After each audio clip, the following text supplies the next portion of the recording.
Long ago, as tales from Romanian heartlands tell, when the divine sculpted the first man from clay, the envious devil tried his hand too, only to birth the playful monkey.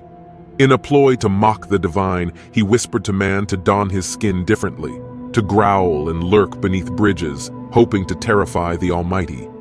But upon hearing the fearsome growl, God, with a sigh of resignation, transformed the man into the very first bear. Thus, it seems every creation the devil molded was only truly realized under the hand of God, keeping the devil forever in God's majestic shadow. Consumed with jealousy, the devil rallied a dark army, both of his demons and God's disgruntled angels, to mount a revolt. Yet, they were vanquished. Their punishment was swift. They plummeted to earth, becoming rulers of desolate forests, windswept deserts, and hidden waters. Some lingered midair, drooling with spite, their saliva causing miseries on earth as plagues and ailments. Those poised correctly spun the borders of the ether, a formidable barrier for souls aiming for the heavens. The devil, often depicted as the embodiment of malevolence and chaos, finds himself ironically bound by chains in the deepest, murkiest recesses of the earth. This subterranean abyss, a realm untouched by light and time, serves as his prison. Amidst the unyielding darkness and the cold embrace of the watery depths, he remains, a once proud and rebellious force reduced to a pitiable state. Every moment he wrestles with his chains, the sound of his struggle echoing like a mournful dirge in the void. This constant battle between captivity and freedom is not just his alone, but a testament to the cyclical nature of good and evil. Just as the chains seem to weaken, threatening to unleash him upon the world once more, the diligent blacksmiths come into play. These unsung guardians, entrusted with a task of paramount importance, are vital cogs in the eternal machine. Their hammers, heated in the fires of tradition and responsibility, strike rhythmically, a ritual handed down through generations. In villages sprawled across the land, elders gather children by firelight, narrating this very tale. They speak of the smith and the devil, a story so ancient that its origins blur into myth. This tale serves as both a warning and a reminder, the warning of the devil's ceaseless ambition to break free, and the reminder of the role every individual plays in maintaining the balance. The blacksmiths, in their humble workshops, are not just shaping metal, but are also shaping the very fabric of the cosmos, ensuring that the delicate equilibrium between light and shadow remains undisturbed. Yet even bound, the devil's cunning never dulled. From the depths of his watery prison, he fashioned a regal golden throne, each curve and contour embedded with glinting gems from the underworld's hidden treasures. This wasn't just any throne, but one imbued with dark magic. Its design was meticulously calculated. It had the power to ensnare even the mightiest. With the throne as bait, he laid a devious trap, hoping to bind God himself. But the divine, with his unparalleled wisdom, saw through the devil's scheme. Playing along, God made it seem as if he was captivated by the throne's allure.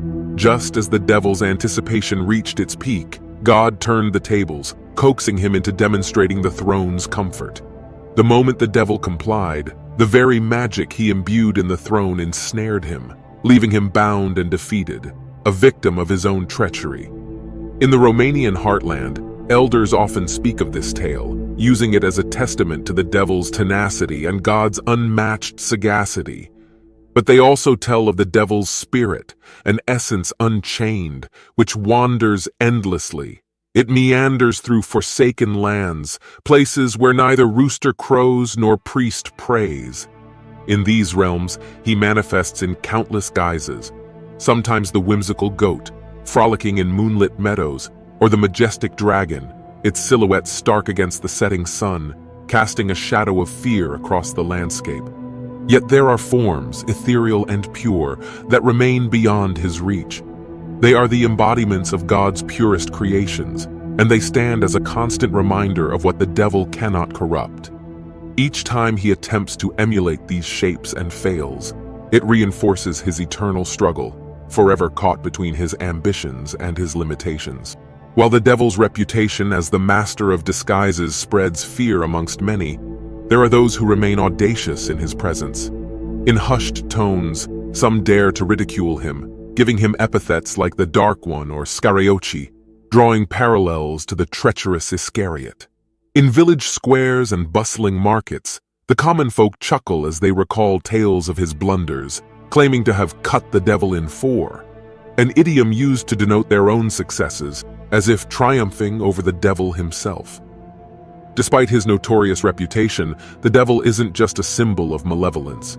To some, he represents the duality of nature, embodying both chaos and order. At twilight, when the veil between worlds is thin, tales arise that speak of the devil's unique role in the grand tapestry of the universe. As tales are spun by firesides, he emerges not just as the tormentor, but also as the bridge between the seen and the unseen, the material and the mystical. Elders speak of him as a guardian of forbidden knowledge, a being that, if approached correctly, could impart wisdom that transcends the ages. For those brave or desperate enough to seek an audience with him, ancient rituals passed down through generations beckon. One such ritual requires the seeker to journey to a desolate crossroad at the witching hour. With 9 sticks, each rotating upon a moonlit pond, they must kindle a flame. As the shadows dance and the fire crackles, offering 2 pristine eggs as a token might just summon the devil himself. His arrival isn't silent. A cold wind, a whisper, a sudden hush. Yet, once his favor is secured and desires are granted, an immediate retreat is crucial. One must never linger or worse, look back, for legends warn that his gratitude can swiftly turn to fury, and in his wrath, none can stand. But these tales, whether of caution or allure, serve as a reminder of the devil's intricate role in folklore, a symbol of challenge and the unknown, yet also an entity that, under the right circumstances, could lead to untold riches or profound wisdom. But the devil, as omnipotent and fearsome as he often appears, finds a formidable force in the hag.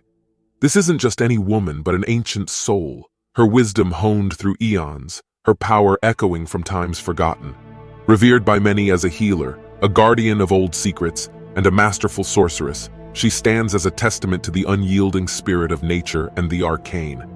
Her tales are whispered in the hush of night, stories of her encounters with both angels and demons, and her ability to tread the fine line between both realms. Legend has it that during a celestial walk, God himself came upon a heated dispute between the devil and this enigmatic old woman.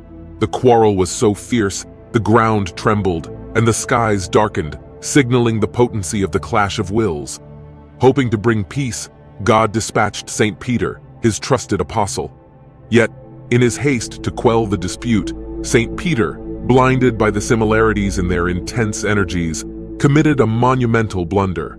He misjudged and muddled their very essences, forever fusing their destinies.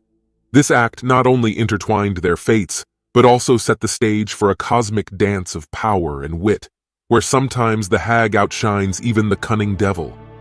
As the tale weaves on, the devil's journey, from creator to trickster, and finally to the embodiment of chaos, offers a mirror to humanity's age-old dance with the mystical unknown. Until we meet again in tales and legends, always remember, a wily hag is more fearsome than even the devil.